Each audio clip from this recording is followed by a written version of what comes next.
4e table ronde sur la banque, le mobile, nouvelles agences, nouvelles relations clients.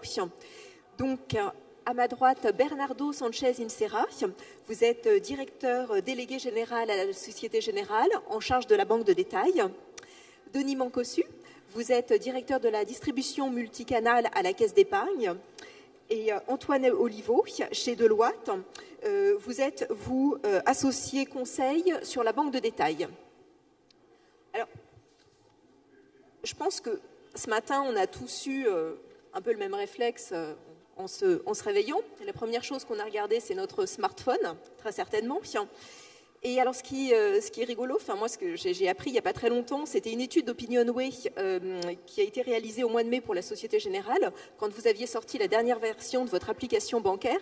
C'est qu'une des premières choses que les Français regardent le matin sur leur smartphone, c'est leur application bancaire, avant même de regarder la météo. Alors, Deloitte, vous êtes allé encore plus loin au mois de septembre en publiant une étude dans laquelle vous dites que le mobile est en train de prendre le pouvoir dans la relation bancaire. Qu'est-ce qu'il faut comprendre par là exactement, Antoine Oliveau, s'il vous plaît? Alors en fait, effectivement, on a réalisé une étude où on a interviewé plus de 3000 clients, représentatifs des parts de marché de l'ensemble des banques en France. Donc, et en fait, il y a plusieurs enseignements à cette étude. Bon, le premier, effectivement, c'est l'explosion du mobile et du smartphone. Aujourd'hui, 70% des usagers ont un smartphone et le nombre d'utilisations en France par jour atteint quasiment 900 millions. Donc on a véritablement un phénomène d'accélération sur ce sujet-là. Et évidemment, la banque mobile, la banque n'échappe pas à ça. Et ce qu'on constate comme évolution, c'est que, je ne sais pas si c'est un canal de relation, c'est en tout cas un formidable canal d'interaction entre la banque et le client. Et juste pour donner un ou deux chiffres, aujourd'hui, c'est devenu un canal qui a connu une croissance exponentielle sur les opérations simples, on va dire par exemple la consultation des soldes, puisque aujourd'hui 41% des clients disent consulter leur compte via leur mobile, et c'était 21% il y a 2 ans. Donc on a fait quasiment x2 en 2 ans, et au-delà de ça, à peu près 30% des clients disent qu'ils l'utilisent très régulièrement, et ils l'utilisent plus de 10 fois par mois. Donc en fait, c'est un canal qui à la fois prend de l'importance et à la fois permet de multiplier les interactions là-dessus. Bernardo Sanchez Insera, vous avez un micro juste là. À la Société Générale, c'est quelque chose que vous constatez, l'explosion du mobile dans la relation bancaire? Oui, mais pour, disons, faire le lien avec la table ronde précédente, vous en prie. Ce qui est en ligne de mire à la Société Générale, nous n'avons ni les fintech, ni les banques en garde, ni les GAFA. On n'a pas tout ça en tête. Nous, notre point focal, ce sont les clients. Et tout le débat que nous avons aujourd'hui, c'est de se dire quels sont les comportements des clients. Comment la vie sociale, comment la vie individuelle de chacun d'entre nous est en train d'être impactée par la fameuse révolution digitale et surtout par l'apparition de cet appendix que nous avons tous maintenant avec nous, qui est le mobile. Le mobile est devenu le point principal d'accès à l'information, d'accès à la communication. Vous vivez comme moi ces anecdotes avec les adolescents qui s'assiedent à table et se parlent par mobile interposé. Vous êtes sans doute comme moi dans des réunions où les gens vous envoient pendant la réunion des messages et sont étonnés que vous n'ayez pas répondu avant la fin de la réunion. Donc ça, c'est notre vie quotidienne. C'est la vie quotidienne de nos clients. Et donc ce que nous essayons de capturer, c'est en quoi cela va modifier et modifie la relation du client à la banque. Dans tous les domaines, dans le domaine de l'information, dans le domaine de la transaction, dans le domaine de la préservation du patrimoine, en quoi cela affecte. Tout le sens du plan de transformation de notre banque de détail, que ce soit en France ou à l'international, nous sommes présents dans 40 pays avec des banques de détail, tout le sens est de dire comment un client tchèque va se comporter dans 5 ans ou dans 3 ans ou dans 2 ans, compte tenu de la possibilité d'accès à l'information et à la transaction que lui apporte la révolution technologique. Et donc, si la solution est inventée par une fintech, maintenant c'est devenu une appellation très générique, eh bien, on s'approchera de la fintech, on regardera comment ils apportent la solution. Si c'est la banque qui apporte cette solution, on le fera nous-mêmes. Mais franchement, la seule chose qui peut donner de l'allure, qui peut donner de l'avenir à une banque ou à une institution financière ou à un machin qui s'appelle d'une autre façon, qui veut résoudre un problème financier, c'est de capturer et de comprendre l'attente du client. Il est vrai, je suis peut-être un peu trop long dans ma réponse, mais il est vrai que le point de départ n'est pas anodin. Nous-mêmes, dans certains pays qui sont très peu bancarisés, nous apportons très vite des solutions techniques extrêmement avancées, puisqu'il n'y a pas de legacy, il n'y a pas d'héritage à traiter. Il y a d'autres endroits dans lesquels nous devons traiter tout l'existant, le corriger, le modifier, pour nous mettre à la hauteur des systèmes d'information. Et c'est vrai que notre bataille, c'est d'être ou de devenir agile, parce que la vie est devenue extrêmement agile. Et ça, effectivement, ça se voit notamment avec ces nouveaux usages. Je reviens sur le mobile. Il me semble qu'à la Société Générale, c'est devenu le premier canal d'interaction, je crois, avec les clients. De loin, et comme le remarquait notre collègue, la principale conséquence de tout ça, c'est que nous avons une intensité de relation beaucoup plus importante avec les clients qu'auparavant. Nous avons beaucoup plus de contacts, beaucoup plus d'informations, beaucoup plus de moments dans lesquels nous sommes disponibles, justement parce que le mobile crée des réflexes d'interaction. Denis Mancossu, je crois qu'à la Caisse d'épargne, c'est aussi quelque chose que vous constatez, cette montée en puissance du mobile, du digital dans la relation bancaire. Oui, tout à fait. Et sur la même logique qui vient d'être exposée, ce qui nous préoccupe, nous, c'est de regarder ce que font nos clients. Et de ce point de vue, il y a cette accélération en termes de contact que l'on constate, parce que d'un point de vue assez éloigné de notre réalité de tous les jours, on a tendance à dire que les clients ne viennent plus en agence, donc la relation se distend, etc. Et en réalité, c'est le contraire qui se produit. C'est une explosion des contacts facilitée par le digital. Et dans les constats que l'on fait, c'est aussi très profond pour ce qu'il faut envisager pour la suite.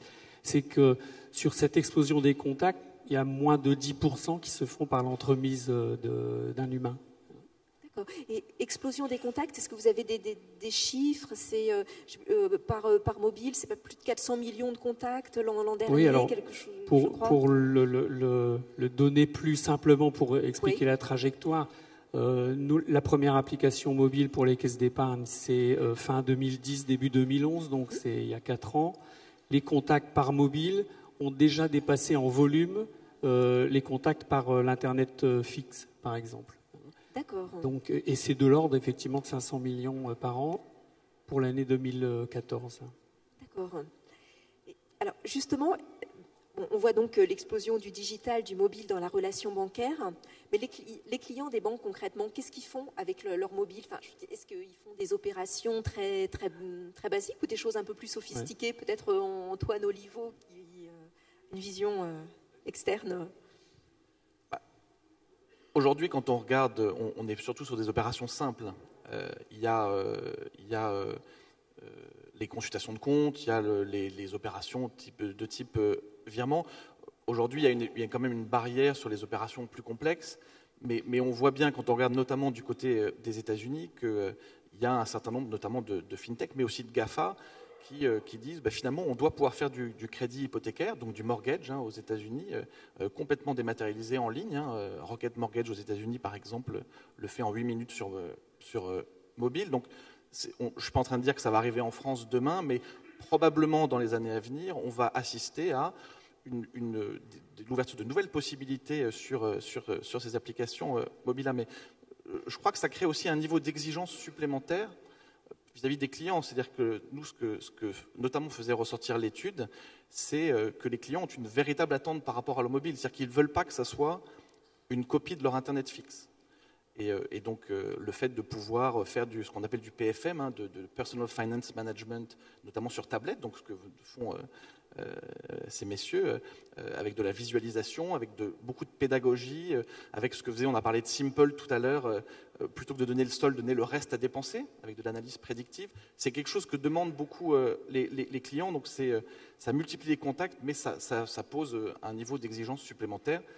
Et puis surtout de pouvoir relier ça avec les agences, c'est-à-dire que quand je suis sur mon mobile et que je sollicite quelqu'un, j'ai envie que dans l'agence, à un moment, le flux qui va être généré soit aussi traité. Donc voilà, donc c'est très belles opportunités. Et puis aussi, il y a une logique multicanale qui est quand même très très importante. Denis Mancossu. Ce qu'on peut ajouter à ça, en fait, et votre question sur que font les clients avec leur smartphone, Oui. elle est déterminante, en fait. Parce que il y a à peu près la même période que le lancement du mobile, on a décidé de donner à nos clients les lignes directes et les adresses e-mail de nos conseillers. Eh bien, c'est l'adresse e-mail qui a explosé, en fait. Les échanges par la voix stagnent plutôt.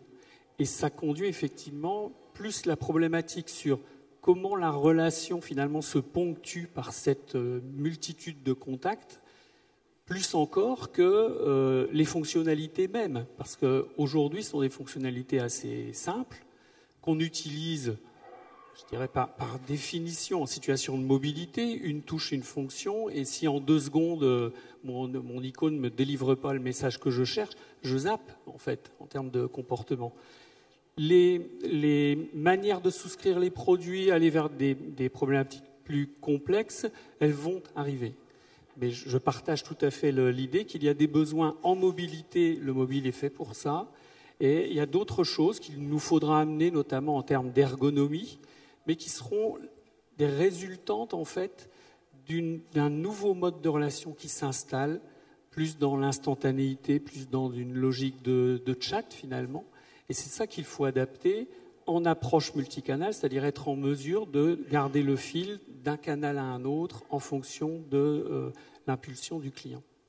Bernardo Sanchez-Insera, sur justement ce que font les clients de la Société Générale via le mobile, via les canaux digitaux. Est-ce qu'on reste encore dans les opérations de banque au quotidien? Je consulte mes comptes, je fais des virements de compte à compte, pas plus? Ou est-ce que quelque chose de... Nous avons tous l'éventail de comportements. Vous avez, puisque vous écoutiez tout à l'heure Boursorama qui fait partie de notre groupe, donc nous avons une offre qui permet d'avoir une intégralité de services à distance avec signature électronique qui est totalement... Vous pouvez faire toute votre opération bancaire et toutes vos relations bancaires via le mobile chez Boursorama. Dans le groupe Société Générale, nous avons aussi Crédit du Nord et Société Générale en France, mais on a beaucoup d'autres sociétés. Nous avons une offre qui est disponible pour les clients et nous partons du principe que ce n'est pas à nous de choisir, c'est à nous de proposer et de nous mettre à portée des clients.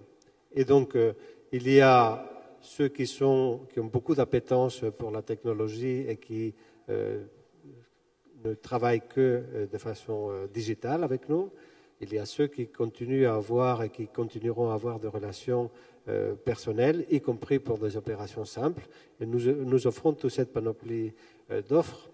La question qui vient d'être évoquée est très importante. Il est indispensable que nous soyons capables de capturer toutes les interactions des clients en temps réel et qu'à tout moment, quel que soit le canal par lequel le client entre en relation avec la banque, il se trouve en face d'une institution qui le connaît. Alors, ça pose un certain nombre de problèmes pratiques, puisque ça veut dire que vous devez être disponible matin, midi et soir, pendant la nuit et le week-end. Et donc, nous avons besoin d'adapter nos dispositifs et notre façon de travailler et nos systèmes d'information à ce besoin immédiat. Nous sommes disponibles pour les clients quand ils veulent. Nous ne sommes pas une institution avec laquelle vous devez prendre rendez-vous avant d'interagir. En fait, ça, c'est toute la thématique de la relation omnicanal par rapport au multicanal, c'est ça? Enfin, peut-être Oui, ne jamais perdre le fil. Enfin, je veux dire, il doit y avoir des interconnexions entre toutes les modes de communication. On peut qualifier ça d'omnicanal, multicanal, comme on veut, je dirais.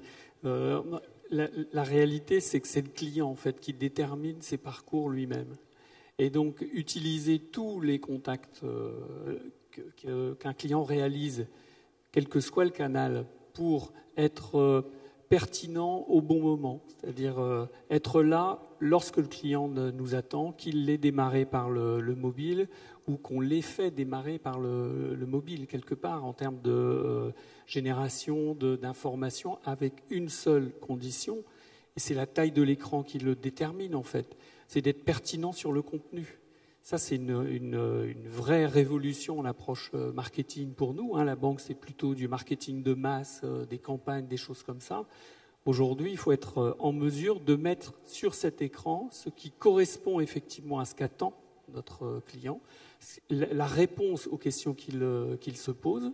Et ça, c'est un enjeu assez fabuleux d'ailleurs et passionnant à conduire.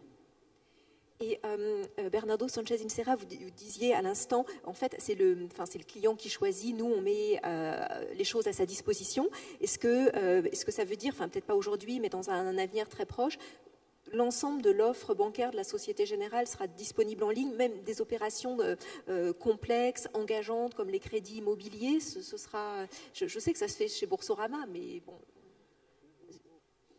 Oui, enfin, il n'est pas pensable que dans quelque temps, et probablement à chaque fois plus court qu'on ne l'anticipe, on préserve des pratiques qui n'ont plus de sens. Nous échangeons du papier parce qu'on n'avait pas d'autres moyens de communication. Aujourd'hui, la plupart d'entre nous achetons de la musique après avoir signé des contrats. Et au miracle, c'était un contrat dématérialisé. Enfin, je ne crois pas que quelqu'un ait un jour imprimé son contrat à iTunes avant d'acheter de la musique. Vous n'avez pas de raison d'entretenir des pratiques qui étaient adaptées à une organisation différente de la société. Vous n'avez pas besoin de capturer l'écran et l'imprimer sous prétexte que vous faites plus confiance ou vous ne faites pas confiance au coffre-fort électronique ou à d'autres moyens de préserver l'information. Donc, peut-être que le chemin prendra un peu de temps dans certains cas, il y a y compris dans certaines situations des contraintes réglementaires ou légales qu'il faudra respecter, mais l'intérêt fondamental du client, et si on veut s'adapter à ce dont il a besoin et lui simplifier la vie, forcément, nous allons tout digitaliser. Après, il y aura des situations complexes, des situations dans lesquelles il faut analyser profondément quelque chose, où il faut dessiner un schéma qui est particulier, résoudre un problème ou affronter une situation difficile. Et là, la relation humaine reste indispensable. Et contrairement à ce que disait l'un de nos agressifs fintech tout à l'heure, la relation et la durée de la relation, très souvent, est très importante dans la prise d'une décision.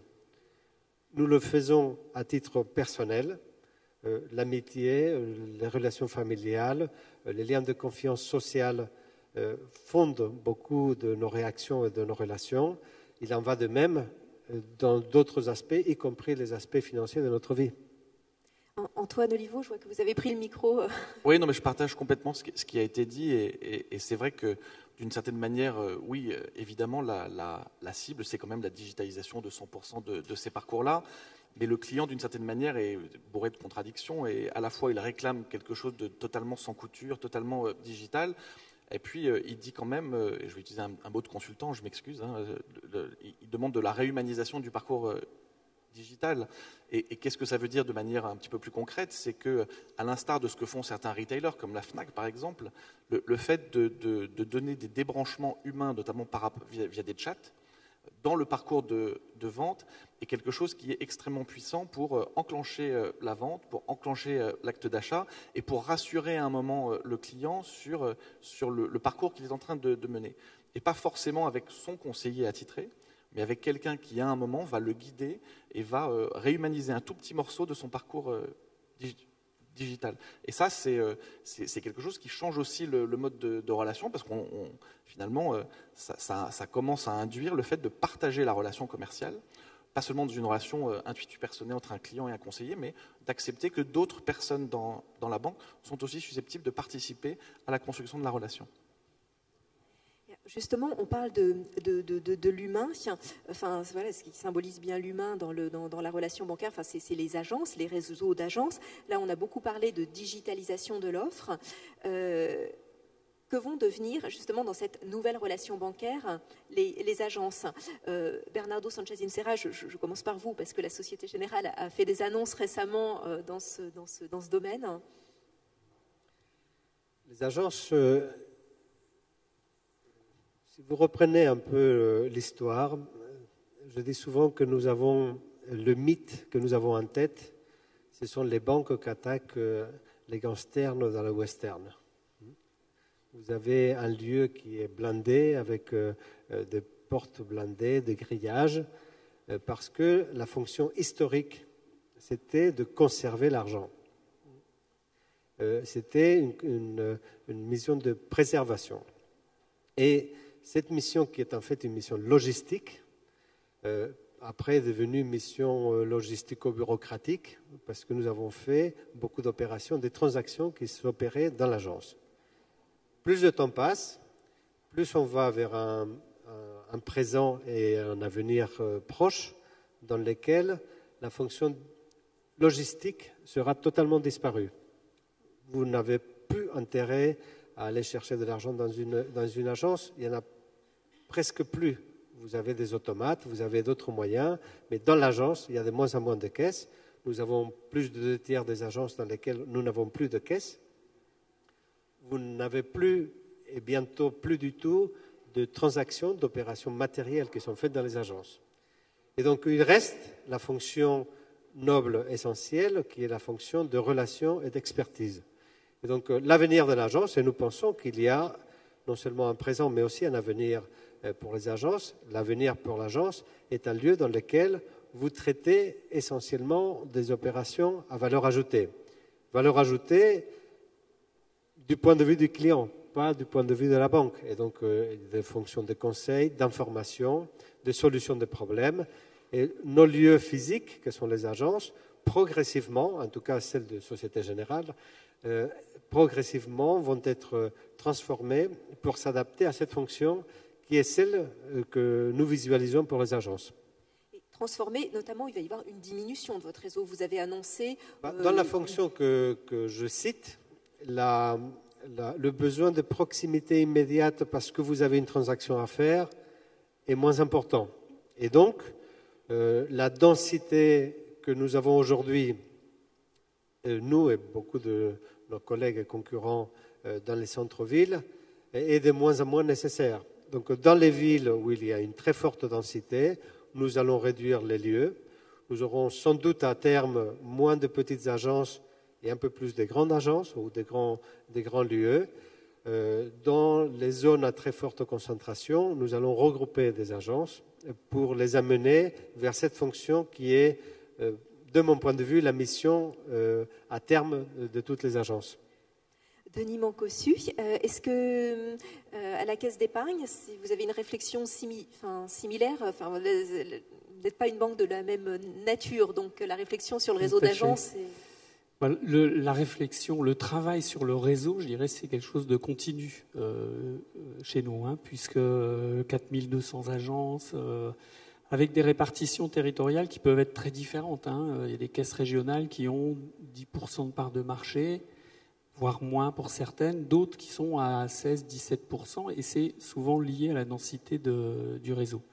En fait, nous, on considère que la première question à se poser, ce qui ne veut pas dire qu'elle ne sera pas posée ensuite, mais la première question à se poser aujourd'hui, ce n'est pas le nombre d'agences, c'est véritablement ce que l'on fait dans nos agences.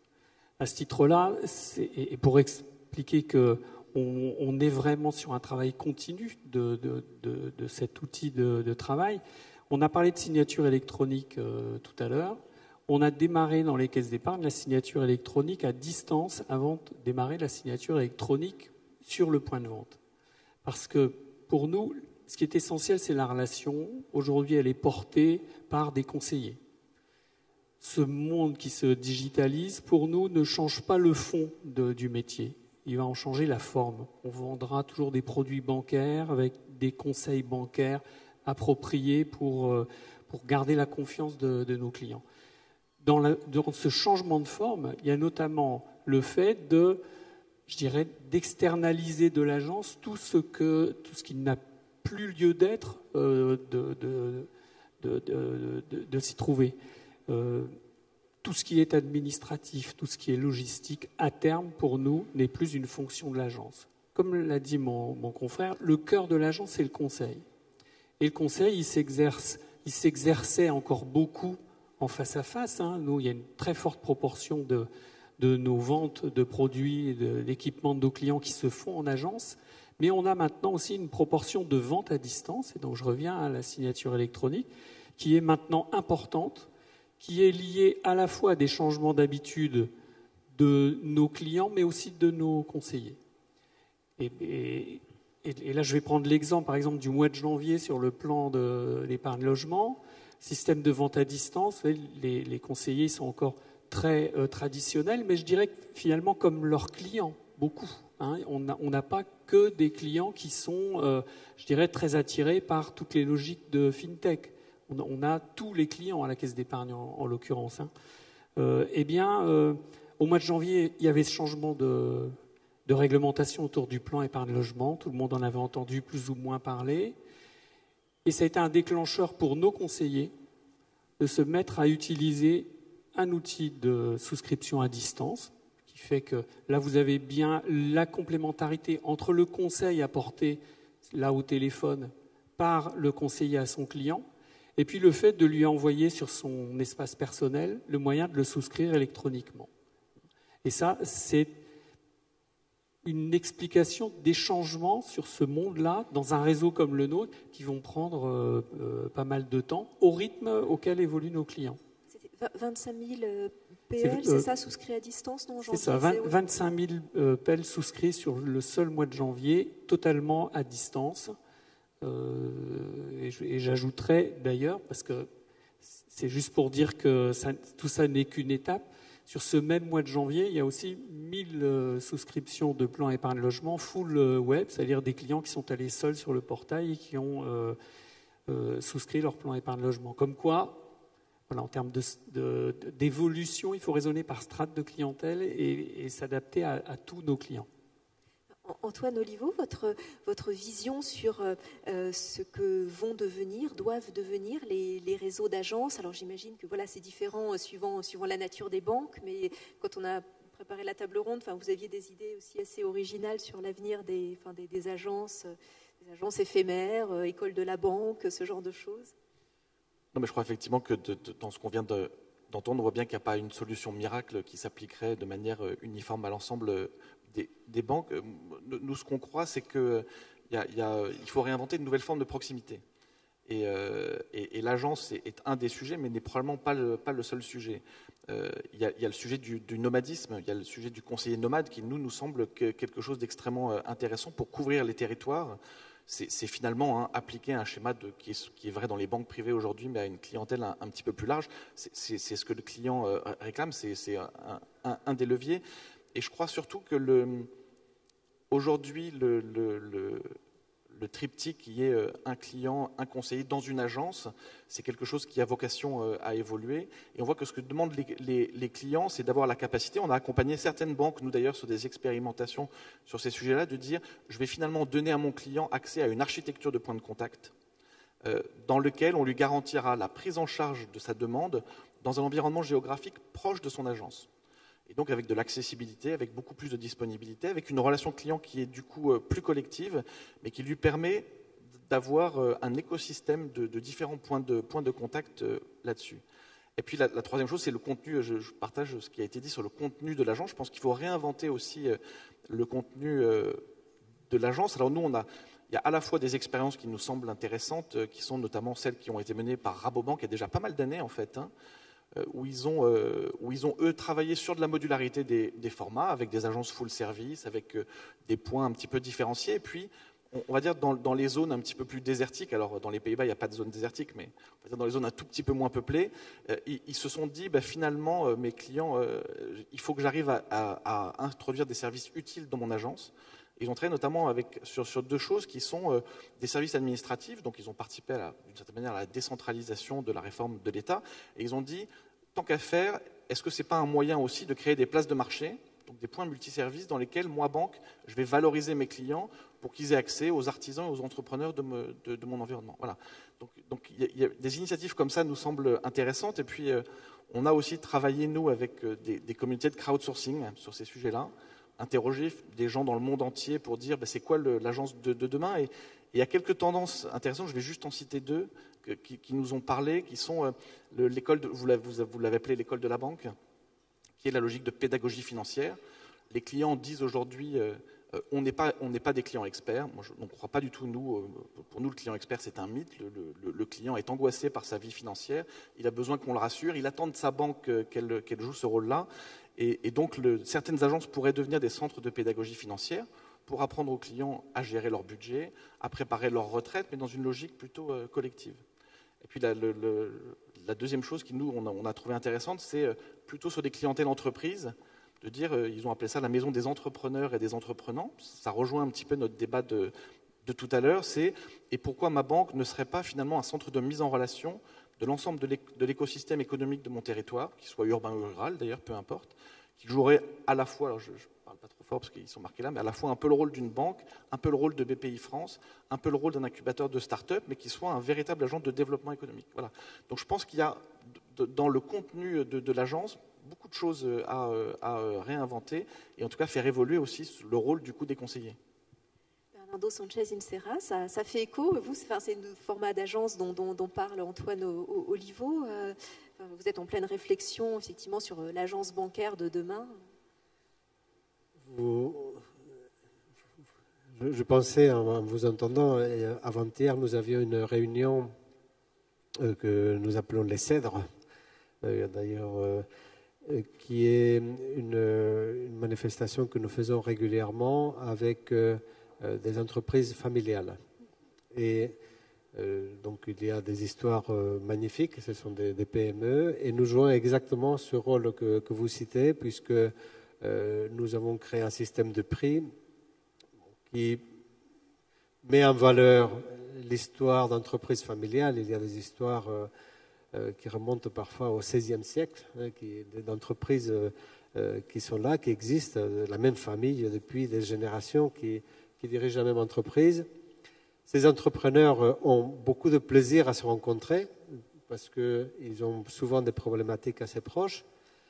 C'est aussi un moment où ils découvrent des idées et nous contribuons à créer des tissus de relations. Ce n'est pas essentiellement dans l'agence que nous le faisons, mais ça fait partie du rôle de la banque de faire ça. Nous avons au Crédit du Nord un principe, je fais écho à vos commentaires, un principe qui a été développé de nomadisme, où en fait la tablette permet aux conseillers en relation avec les entreprises de transporter la banque chez l'entreprise, de signer les contrats sur place, de faire les propositions de services sur place. Et le Crédit du Nord a une terminologie que je trouve très, très, très intéressante pour parler des agences en tant que base vie. Ils disent, voilà, l'agence au Crédit du Nord devient la base vie de la relation commerciale.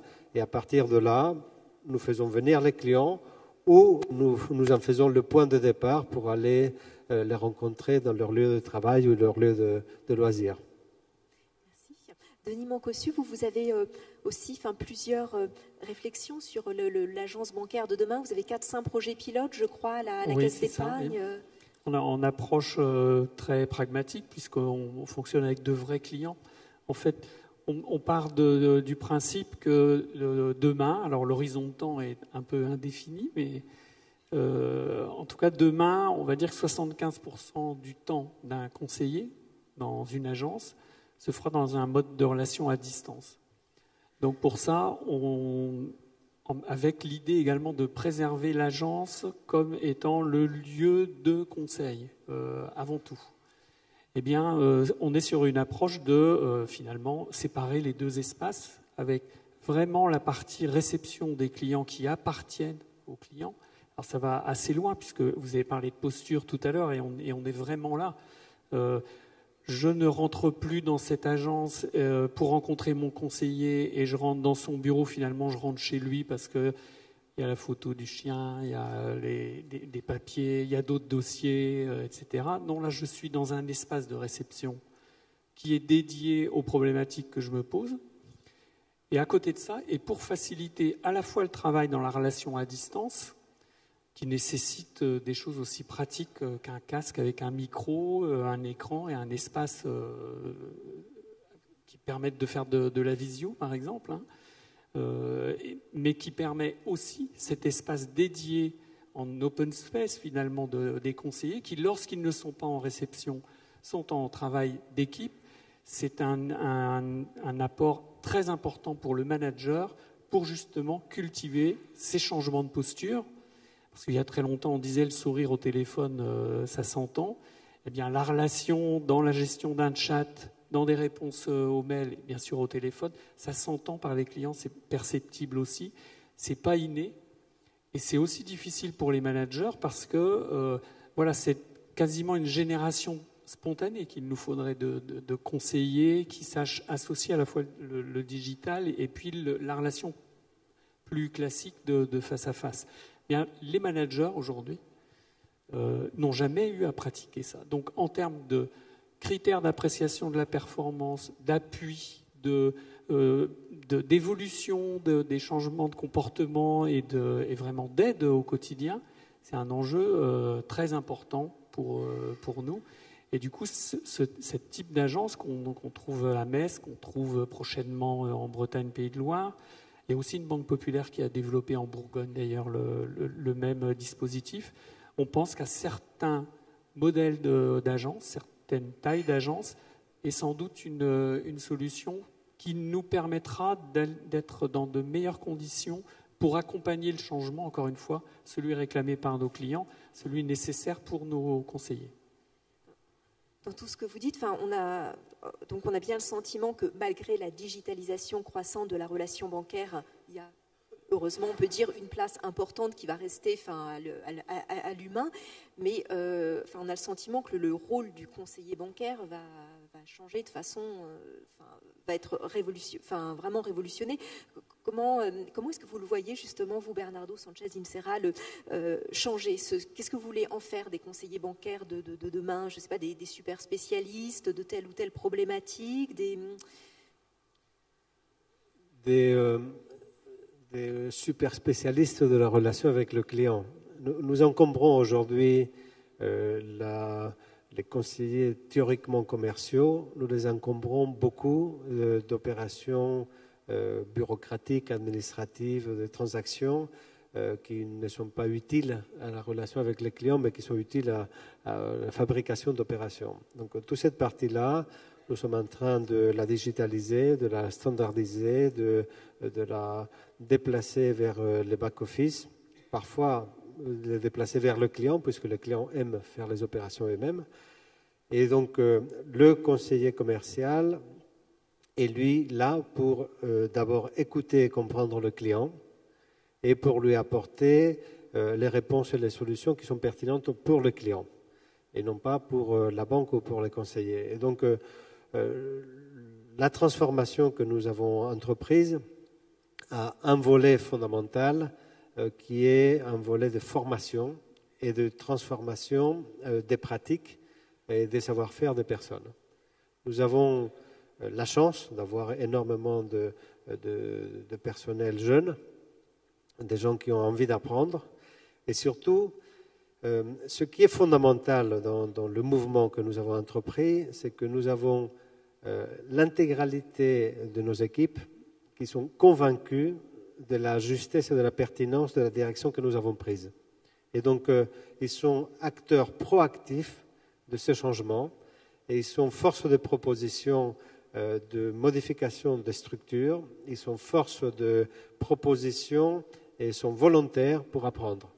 Cette partie-là, c'est celle-là qui fera la différence entre une transformation réussie et une transformation trop laborieuse. Et pour les aider justement à évoluer, vous avez une enveloppe de formation, je crois, dans votre plan. Là, nous utilisons 2020, toute la panoplie possible. Alors, nous avons des MOOC internes, les universités de formation, qui permettent de diffuser des formations de façon instantanée et interactive à beaucoup de monde. Moi, je ne crois pas trop à l'efficacité des formations purement à distance. L'interactivité est nécessaire. Aujourd'hui, c'est encore un point de technologie. Nous avons équipé l'intégralité du personnel du groupe de tablettes, qui permettent d'avoir accès, entre autres, à des visioconférences personnelles. Et donc, nous avons aujourd'hui les moyens techniques d'avoir de l'interaction avec l'intégralité de nos équipes de façon extrêmement fluide. Et c'est un point qui est c'est bien au-delà du fait qu'on met évidemment des budgets importants, mais bien au-delà de ça, ce qui est très important, c'est la simplicité d'utilisation et le fait que nous adoptons à titre professionnel ce que, dans bien de cas, nous avons déjà à titre personnel. Denis Mancossu, est-ce que ça va être la fin du conseiller dédié, c'est-à-dire un client, un conseiller? Parce qu'on voit bien qu'avec la digitalisation de la relation bancaire, on a l'impression que de plus en plus, le client appartient plus à la banque qu'à son conseiller, en fait. Le conseiller va devoir apprendre à partager ses clients avec d'autres personnes dans la banque, d'autres collaborateurs. Alors, oui, tout à fait. Enfin, on peut dire qu'il y a... Le modèle de relation, il se positionne sur deux axes. Vous avez la fréquence des contacts, d'une part, et puis il y a le niveau d'expertise requis pour traiter ces contacts ou ces besoins exprimés par les clients. Le conseiller généraliste qui sait tout sur tout, ça a une limite, bien évidemment. Le digital impose, pour des process dont la complexité grandira, d'avoir non pas le conseiller attitré, peut-être le conseiller attitré, en tout cas le spécialiste qui saura aussi rapidement que la sollicitation qui est arrivée par le digital, conclure le besoin. Donc de fait, la gestion de la relation, c'est effectivement quelque chose qui sera de moins en moins. Je pense que pour certaines étapes de vie, nos clients nous réclament un point d'attache humain pendant un certain temps. Et on a identifié entre une dizaine, une quinzaine d'événements de vie que l'on peut retrouver sur une vie bancaire qui nécessitent véritablement une prise en main, enfin une sorte de co-construction avec quelqu'un en quel on peut avoir confiance. Mais avant et après ces phases-là, l'important, c'est d'apporter les réponses aux questions qu'il se pose. Et du coup, ça échappe à cette logique de conseiller attitré pour certains besoins. Donc, c'est des choses là aussi qui vont se déformer progressivement. Je pense que sur les besoins très courants, donc niveau d'expertise faible et nombre d'occurrences élevés, forcément, tout ce qui est robotisation via des applis ou autres trouvera sa place en complément. Tout en haut de la matrice, les expertises, cette fois, dans des projets importants, nécessiteront une logique de suivi en portefeuille pour passer après à des phases de vie à autre chose. Donc ça, c'est pour nous une refonte assez complète qu'il faut aujourd'hui écrire, qui n'est pas écrite encore. Parce que le déterminant pour nous, le curseur du changement, c'est l'évolution des comportements de nos clients. Et encore une fois, ils sont très divers dans leurs attentes, parce que même s'il y a entre 60-70% des Français équipés d'un smartphone, il y en a encore 30% qui ne le sont pas. Et dans ceux qui utilisent le smartphone, si on regarde le nombre d'applications utilisées par exemple, c'est vrai que les applications bancaires sont au tout premier rang, mais en dehors de ça, ce n'est pas encore devenu un usage courant pour la totalité de nos clients. Antoine Oliveau, je crois que sur ce que sera le conseiller bancaire de demain, vous allez, je crois, bientôt sortir une étude. Vous avez des choses à dire. Un conseiller un peu homme orchestre, c'est ça? Alors, juste avant de répondre sur ce point-là, on voit bien effectivement que le sujet de la montée en compétences, à la fois technique, à la fois digitale, à la fois relationnelle, est un vrai sujet. Je suis moins d'accord sur les moyens, c'est-à-dire que nos sociologues disent, et j'aime beaucoup cette phrase, qu'on est passé d'une relation dans la banque de pair, PERE, à une relation de pair, PAIR. Et c'est vrai entre la banque et le client, mais c'est aussi vrai entre les conseillers. Et donc la création d'un collectif de conseillers pour monter en compétences nous semble quelque chose d'absolument fondamental. Il suffit de regarder les exemples de BBVA et de Barclays, par exemple, qui ont été très novateurs sur ces sujets-là. Ils sont partis du principe de dire la posture relationnelle, ça ne s'apprend pas dans des formations. On partage ce point-là. Et par contre, que les conseillers partagent leurs succès commerciaux, partagent les bonnes postures, et que ce soit dans un hub physique ou dans un hub virtuel, dans un réseau social. Aujourd'hui, quand on voit BBVA et Barclays, il y a des vraies réussites autour de ça, nous semble un très très bon moyen d'apprentissage. Ils communiquent les uns entre les autres sur ce qui a fait leurs succès commerciaux, c'est ça, et c'est un échange d'expériences. Avec des résultats absolument remarquables. Voilà, donc juste un petit point là-dessus, je pense qu'il y a de nouveaux modes d'apprentissage aujourd'hui qui ont fait leurs preuves et qui permettent, avec moins d'investissement, de créer ce collectif et de partager les succès. Sur le rôle du conseiller, nous on a une posture un tout petit peu différente, c'est que on pense que le métier va être totalement révolutionné. Pourquoi ? Parce que aujourd'hui, il y a un certain nombre d'études qui ont été faites sur le conseiller. Le conseiller se trouve finalement très démuni dans la relation client parce qu'il doit gérer 300, 400, 500 produits, 10 canaux, 20 canaux de contact, des formations relationnelles, du digital, et donc il exprime lui-même que c'est compliqué aussi d'être capable de répondre aux clients. Et le constat qu'on fait, c'est que la production de conseils, la banque a perdu le monopole de la production de conseils. Je vais un tout petit peu pour la gratter pour terminer, mais pourquoi ? Parce que demain, on voit bien qu'il y a des nouvelles formes d'intelligence qui sont en train d'émerger. Bernardo Sanchez Intera ne me dira pas le contraire, il y a l'intelligence artificielle, avec des gens comme IBM Watson, qui a passé le concours de médecine aux États-Unis, qu'il a réussi, donc qui est capable aujourd'hui de donner un conseil technique meilleur qu'un conseiller. Mais il y a aussi des nouvelles formes d'intelligence collective, à la fois dans les conseillers. C'était l'exemple que je prenais, donc être capable de faire émerger des solutions collectives, à la fois les communautés de clients. Quand on voit le client, et le client l'exprime, il dit dans la démarche de conseil, je veux avoir un conseil qui soit techniquement juste, mais je veux aussi avoir une expérience sincère de quelqu'un qui l'a vécu comme moi. Et donc le fait d'échanger entre clients sur la manière dont ils ont géré la construction de leur épargne, gérer la gestion budgétaire, on voit bien qu'il y a encore une autre forme d'intelligence qui est là-dessus. Et puis la dernière, c'est les fintech. On en a parlé tout à l'heure. On voit bien que c'est aussi des solutions complémentaires. Alors, je ne vais pas revenir sur le débat de tout à l'heure, mais ce sont des solutions complémentaires là-dedans. Et donc, nous, on pense que le rôle du conseiller demain, ça sera d'être l'orchestrateur de toutes ces formes d'intelligence.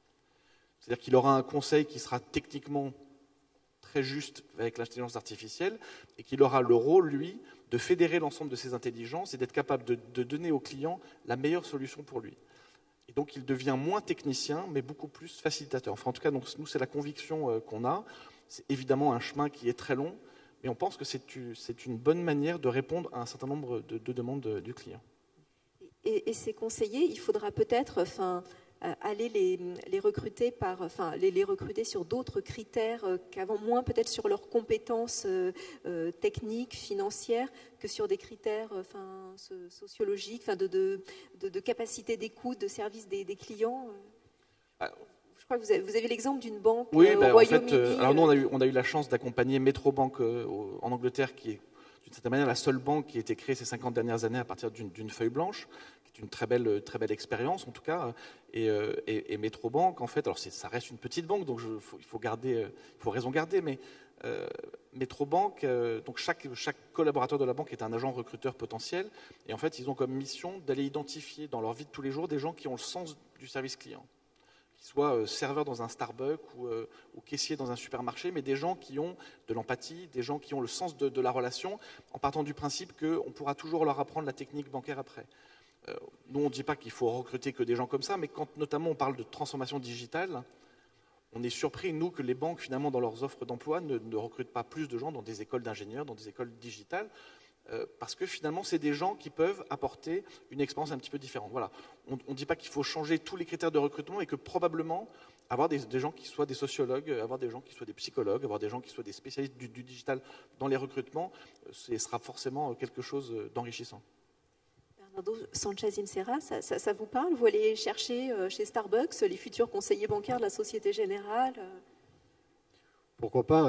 C'est pas une voie que l'on rejette nécessairement, mais le rôle essentiel, je retombe sur mon commentaire de tout à l'heure, qui est de savoir écouter et de même nature en théorie. Après, le contenu du travail chez Starbucks et dans la banque, pour l'instant, reste un tout petit peu différent, mais en termes d'attitude et de comportement, bien entendu, on est toute la partie mécanique de nos métiers de banque de détail sera faite de façon automatisée, donc ce n'est pas ça la qualité première que nous allons rechercher. Cela dit, nous recrutons beaucoup d'ingénieurs, nous recrutons beaucoup de gens qui viennent d'horizons qui ne sont pas techniques, qui sont des sciences humaines. Nous n'avons pas un critère de recrutement qui soit spécialisé, un stéréotype de gens qui s'y connaissent en finance ou en comptabilité. D'autant plus que, au-delà de ce rôle, disons, un peu, ou ce regard un peu nombriliste que nous avons, dans notre métier, ce qui est très intéressant et très amusant à vivre, c'est le déplacement des frontières. Et donc, il faut que nous ayons aussi des gens qui soient capables d'avoir une vision un peu latérale des choses, qui arrivent à voir des services complémentaires, qui arrivent à voir d'autres façons de créer de la valeur, en association ou pas avec d'autres entreprises, quelle que soit leur origine technologique ou de service. Donc, dans l'évolution de notre métier, nous avons surtout besoin d'avoir des gens qui aient un esprit très ouvert. Et c'est vrai que ce n'est pas uniquement en matière de formation que la question se pose, c'est aussi en matière de management. Aujourd'hui, la notion dans laquelle beaucoup d'entre nous avons été éduqués, où on voulait que le patron sache et dise ce qu'il faut faire, aujourd'hui, ce n'est pas du tout admis ni accepté par les équipes. Les gens s'adressent à celui qui a la compétence et pas à celui qui a les galons, qui suppose qu'il y a une compétence quelconque. Donc, du point de vue de notre structure managériale, c'est extrêmement important qu'on tienne compte également de ça, parce que ce sont des attentes des clients, mais aussi de nos équipes. Et pour que l'équilibre se fasse bien, il faut que les gens retrouvent ce qu'ils attendent. Denis Mancossu, vous aussi sur... Ça paraît peut-être toujours un petit peu bateau de dire voilà, il faut des conseillers plus à l'écoute, mais je crois qu'on a tous fait l'expérience effectivement des conseillers qui vous proposent des produits qui ne sont pas forcément adaptés à vos besoins. Les banques reconnaissent qu'il y a beaucoup de produits ces dernières années qui ont été fabriqués par des ingénieurs. C'était d'abord ça, et que ensuite il fallait trouver à les vendre. Est-ce que du coup il faut des conseillers vraiment plus à l'écoute des clients? C'est vers ça que vous allez tendre? Alors, plus à l'écoute, je pense qu'ils le sont déjà. Je crois qu'il faut les aider, les conseillers, en fait. Ces changements-là, ils sont, de mon point de vue, aussi forts, aussi lourds pour tous les staffs développement, marketing ou autres, parce que ce sont des changements d'approche assez profonds, malgré tout, et aussi des changements de métier. Le marketeur qui, à une époque, concevait sa campagne, transférait aux études pour sortir le ciblage précis, ensuite à la com pour habiller le tout et poussé dans les canaux. C'est plus ça aujourd'hui. Aujourd'hui, le marketeur, il a les yeux sur ses écrans, il regarde comment les messages qu'il envoie à ses différentes cibles sont cliqués ou autres. Bien, ça a un impact sur ce que les conseillers doivent faire et comment on va les aider à s'adapter. Alors, c'est complexe, hein, c'est très complexe parce que les métiers, il y en a de nouveaux qui vont se créer. Il y a d'autres manières d'exercer le conseil qui arrivent. Et ça repose surtout sur de nouvelles postures. Un client, lorsqu'il va venir en agence demain, il aura beaucoup travaillé lui-même son sujet. Et donc, bien, l'entretien, il ne démarre plus comme à une époque par la découverte, l'écoute, etc. Il doit avoir préparé son entretien en fonction de tous les signaux que le client a envoyés, signaux faibles qu'on traduit en signaux forts, c'est le boulot du marketing, je dirais. Et puis, c'est la prise en compte au bon moment du relais que tend le client, parce qu'il, de lui-même, quand il cherche à rencontrer un expert, soit en face à face, soit à distance, il dit lui-même qu'il a atteint son niveau de compétence et qu'il souhaite à minima être rassuré. Et ça, en termes de conduite d'entretien et donc de posture, c'est plus du tout la même chose. Il faut de la formation, forcément, parce qu'il faut acculturer les gens à ce qui se passe, à tout ce qui se passe dans la société, ça fait partie. Les MOOC, c'est une solution. L'apprentissage avec le management de proximité, nous on y croit énormément parce que, encore une fois, ça ne s'apprend pas. Je veux dire, rater une vente au téléphone, s'il n'y a pas un coach à côté qui est capable de resituer là où ça s'est mal passé, eh bien le conseiller en question n'évoluera pas. D'accord, donc oui, effectivement, c'est une révolution copernicienne pour le métier de conseiller bancaire, mais pas forcément simple, mais enfin, on va sûrement vers un métier encore plus intéressant qu'il l'était avant. Merci beaucoup pour votre participation à tous les trois. Et voilà, je crois qu'on doit s'arrêter là parce que vous avez d'autres impératifs. Merci.